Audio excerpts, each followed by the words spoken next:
What is up, Ravens flock? Huge shout out for your support for the 410 Sports Talk. James and Glenn are the best in the business. They're killing it right now. They love talking Raven talk. Make sure you go subscribe to their channel. Let's go Ravens. Big trust. Welcome in, everybody, to another episode of 410 Sports Talk. I'm Glenn Martin here with my co-host James Haskell. And in this episode, we're going to announce another new Raven joining the flock. But before we get into it, hit the subscribe button, give us a like. We really appreciate it. We'll keep you up to date on all your Ravens news. But James, let the people know who's coming to Baltimore. All right, the Baltimore Ravens at 131 in round 4 selected Tylan Wallace, wide receiver at Oklahoma State. And we're giving him a nickname right off the bat, Tylenol Wallace, because defenses are going to have to be popping a Tylenol when he's out there on the field. That's what we're hoping for. But Glenn, I want to give the floor back to you for a second. I'm just going to go up, read off some measurables and some brief stats. But I know that this is a guy that you were high on, so I want you to talk about and let people know why you were high on him. So he's 5'11", senior, at 193 pounds. Not a ton of size. Just a couple things here. It says here that his ideal role is a starting Z receiver. He has explosive plays on tape and vertical 50-50 ball situations where he comes up as a winner in a lot of situations. Seems to be competitive and determined, and also does well in says here anyway as well as blocking goes. So what is your take on this kid? Why were you so high on him, and why were you so excited when the Ravens picked him up? Yeah, well, the fact that they got him in the 4th round, I think, is an absolute steal.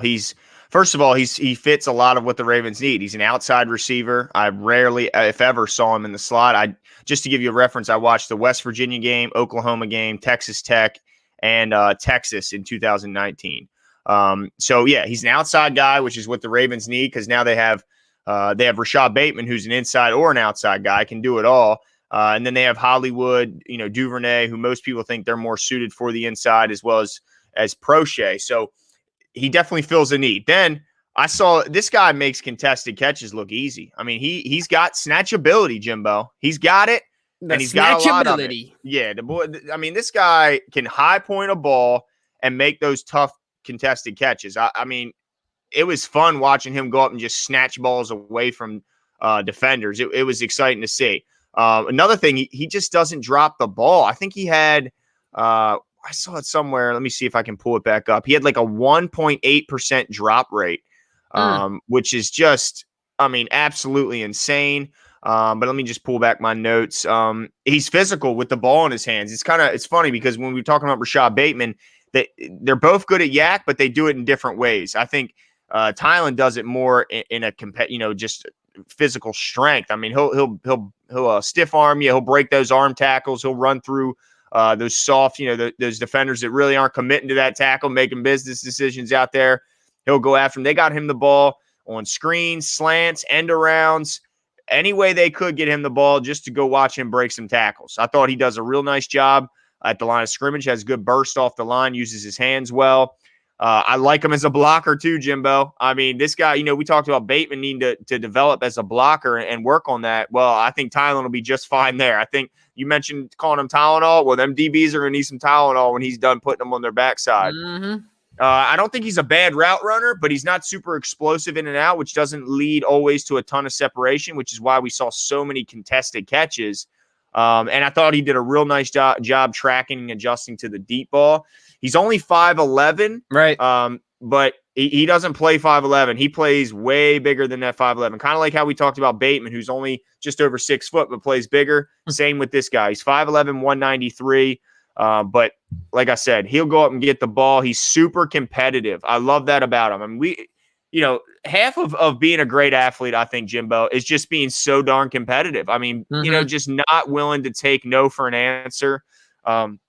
I'm excited. The only thing I'd say is a downside, he just doesn't tend to always get a lot of separation, but to me, that's not as big of a concern now that we look at the coaching staff in Baltimore, and I have confidence in Keith Williams, T. Martin, and those guys can develop him. And now, so you have the more pro-ready guy in Bateman, obviously the first round pick, a guy that's not going to need a ton of work and development.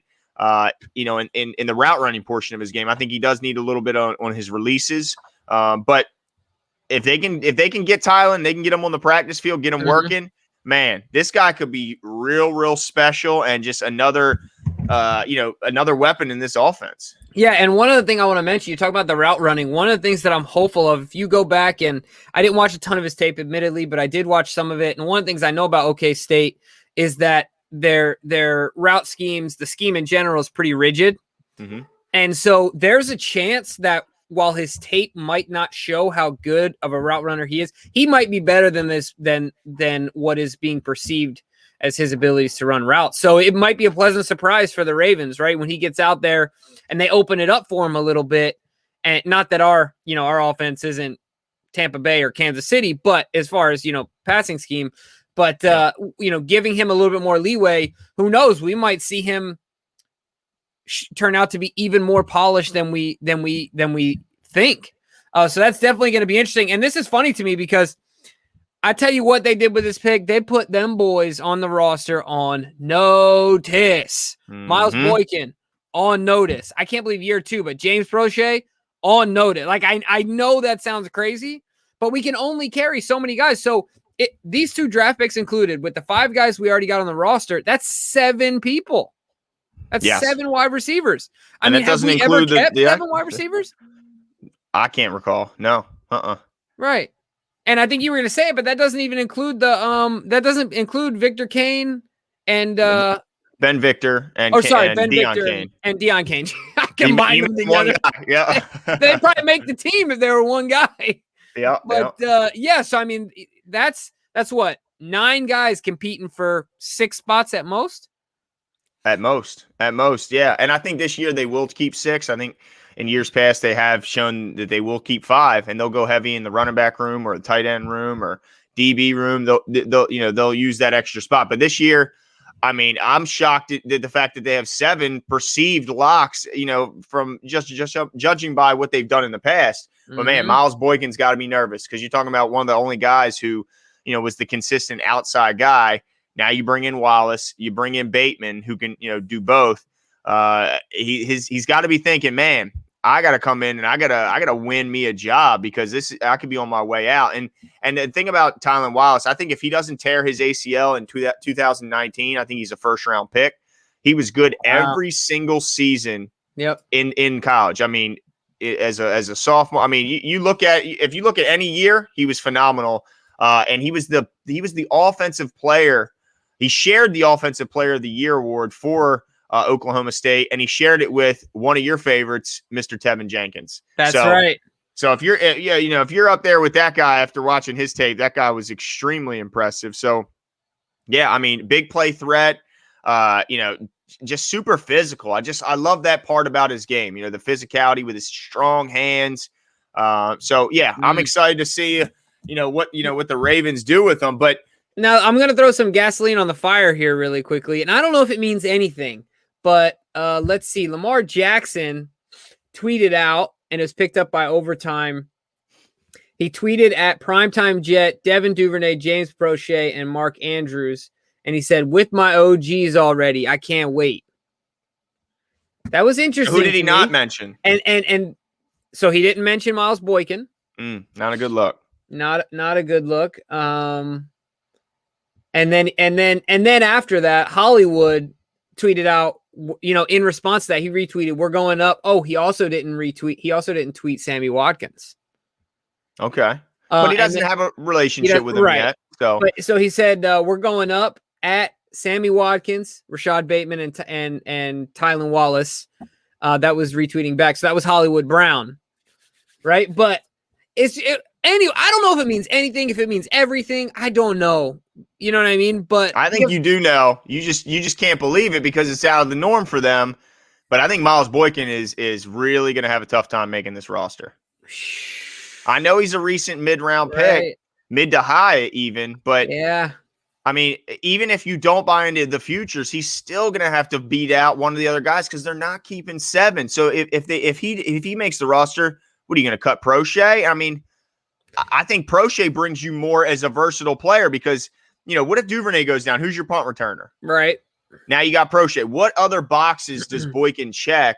I know he does play some special teams, but can we not replicate what he does on special teams easier than what Prochet can bring? That guy is a shown punt returner. Will we have the shortest by average wide receiver core if Miles Boykin is gone?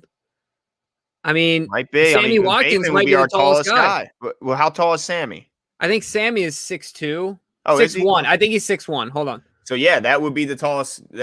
Because Bateman's just under. Sammy is 6'1". Yeah, he'd be our tallest wide receiver. Man, I'd walk in that room. I'd feel like a giant, Jimbo. I'd be like, what's going on in here? Y'all need some size? I mean, I know I'm a little thin.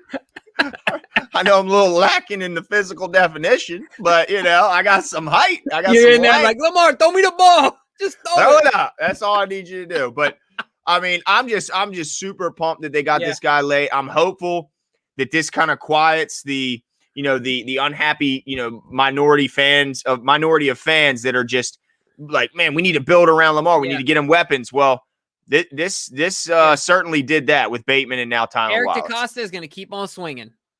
Yeah, he's going to keep on swinging until he gets it right. So yeah, we're really excited. So it sounds like you grade this as an A. We're biased.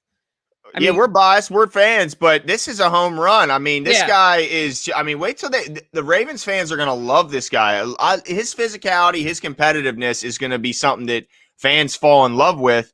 It's just another deep threat. And man, you imagine if you're trying to, because this guy is so phenomenal off the line, and you got Bateman, who's just a tactician and will leave man-to-man coverage. If you want to crowd the box and make it impossible to run because you just send the defense just commits more than you can block and more than you can be successful. That's fine, because now we got some guys on the outside that Lamar's going to be able to build that trust with and have confidence in. And he can chuck the ball up to Bateman. He can chuck the ball up to Tylan. And I think it, like you said last night, takes the pressure off of Hollywood. And I think we'll even see a better version of Hollywood Brown because of these guys. Yeah, and the other thing I'm not going to give it an A yet. I'm going to give it a B. Okay. Only because I do feel like at this point there's a lot of redundancy there. However, I do see this, while I'm giving it a B, I also think one of the advantages to all of these guys, well, especially these two, you talked about more Wallace than Bateman, but you talked about Bateman last night being able to take a slant and turn into a touchdown, like, on the drop of a hat. Yep. Obviously, we know Hollywood can do that. We know Sammy has that ability, and Wallace is really good off the line. So you're talking about the defense mathematically committing to stopping the run. Lamar doesn't need to, not that he can't, but he doesn't need to chuck it downfield 40 yards. He doesn't need to chuck it, because if he's already got the guy beat at the line, it's a slant. That's it's just a hot route. Bam. And you make one guy miss. Yeah. Goodbye. Yeah, so it's going to be interesting. I'm going to give it a B because it's more of a wait and see, but I want to give it a grade. The only reason I give it a B is because I think there's a bit of redundancy there. So, well, you mean by his height, his body type, and because stuff he's definitely an outside guy. He's not an inside guy, and I know we have a lot of them guys on the run. But height wise, but game wise, he's definitely an outside guy and not a slot guy. Yeah, build, strictly build. That's all it is. But let us know what you guys are thinking. Are you excited? Are you as excited or as we are? Are you perplexed? Who do you think is the odd man out in the wide receiver room? Let us know all your thoughts in the comments below, and we'll talk to you guys soon.